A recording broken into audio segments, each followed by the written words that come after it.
the archive caves breathe like lungs beneath New Carcinia, slow, wet, and heavy with memory. Scuttle moved through the tunnels with the deliberate patience of one who had long ago accepted that truth, like sediment, only settled when everything else stopped moving. He carried his home upon his back, a massive conch shell polished by time and scarred by travel. Each layer of it whispered different centuries, ancient wars, vanished reefs, treaties eaten by salt.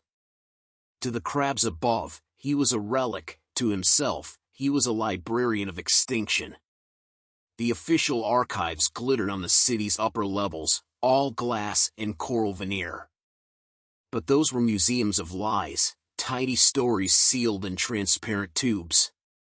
Down here, the documents still bled salt water. Kelp scrolls wrapped around bones, coral tablets fused into stalagmites. History decomposed slowly, refusing to die. He switched on his angler light, a faint glow dangling from a filament fused to his frontal claw.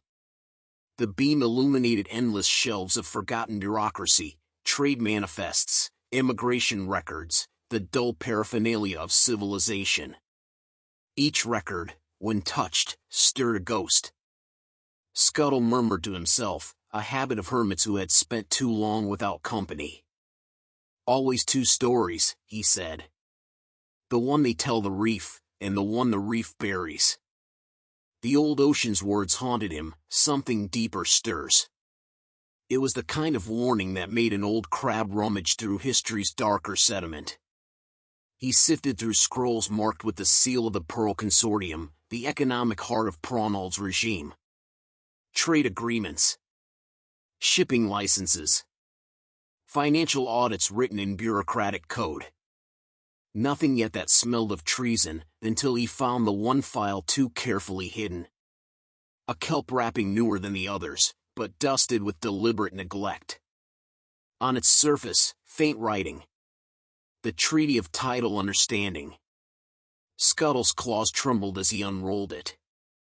Bioluminescent ink burst into glow, revealing signatures that made his shell creak in disbelief.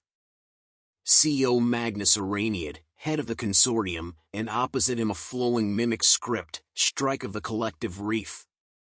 The treaty described an alliance so radical it seemed heretical, shared technology, open waters, and a cooperative project to create sustainable shell-hardening polymers. A union between true crabs and mimics. A promise of peace. Scuttle's breath rattled. The document was dated 5 years past, 2 years before Prawnald's ascension, 1 year before the first mimic crisis, and only 6 months before the public unveiling of Gunk-Shell Resin. The timeline snapped into focus like a trap closing. They didn't discover the formula, Scuttle muttered. They stole it. He dug deeper, pulling open folders until the tunnel floor was littered with kelp ribbons and broken coral wax. Immigration records showed no surge of mimic activity before the crisis. Border Patrol logs, those filed before Prawnald replaced the commanders, reported cooperation, not aggression. Then, suddenly, silence.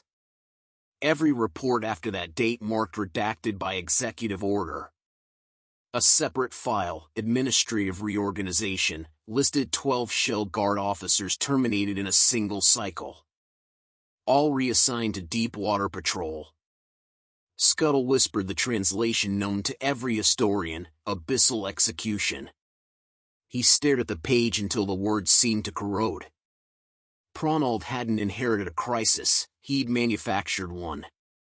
The consortium hadn't created salvation, it had plagiarized it. The heroes of purity were thieves wearing the shells of saints. He needed motive. Why destroy peace that promised profit for all? He found it in an economic analysis tucked beneath the treaty. Rising toxins from the dry clog had begun to disrupt natural molting cycles. Shell rot was spreading, traditional treatments failed. The consortium's miracle cure arrived precisely on schedule. A product that healed symptoms while ensuring dependency. In smaller print, He read the words that would damn them forever. Resin dosage increases required per molt. Withdrawal fatal without continued treatment. He froze. The formula wasn't just addictive, it was designed to be. Each new molt demanded more resin. Each shell, a deeper debt. But the mimic's polymer, the one described in the treaty, was different, self-renewing, non-addictive, biodegradable. It could have saved the reef freely. That freedom was intolerable to Prophet. Another document caught his light, a private correspondence between Iranian and someone whose signature was simply P. Partnership terminated. Narrative approved. Suggest immigration angle for maximum emotional yield. Projected revenue exceeds expectations. Launch next moon cycle. Beneath it, scrawled in flamboyant ink. Understood. Sherpel briefed. Shell guard restructuring underway. Make reef great again. Scuttle's claw twitched involuntarily, scraping the rock. The whole machine of propaganda, policing, and industry turned on that one signature. He pictured the banners fluttering like gills gasping for oxygen. Every life fitted perfectly now, tessellated into the shape of tyranny. He gathered the crucial evidence into a watertight satchel strapped beneath his borrowed shell.